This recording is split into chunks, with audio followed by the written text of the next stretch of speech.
Hi hello வணக்கம். அழகர் கோவிலுக்கு நாங்கள் வந்திருக்கிறோம் கிடா வெட்டுக்கு.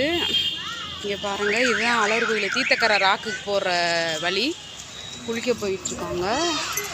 இது பூரா கல் அடுக்கி வச்சுருக்காங்க பாருங்கள். இந்த மாதிரி தான் கல் அடுக்குவாங்க வீடு கட்டுறதுக்கு. நம்மளுக்கு வேண்டுதல் பண்ணிக்கிட்டு வீடு கட்டுறதா கட்டிக்கலாம். கல் நம்மளும் அடுக்கி வைக்கலாம் வீடு கட்டுறதுக்கு. இந்த மாதிரி கல்லை அடுக்கி வச்சுட்டு வந்தோம்னா நம்ம வேண்டுதல் நிறைவேறும்.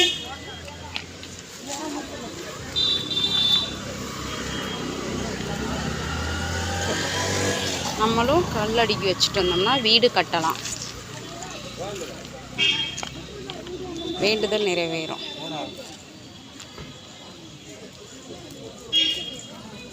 தேங்க்யூ.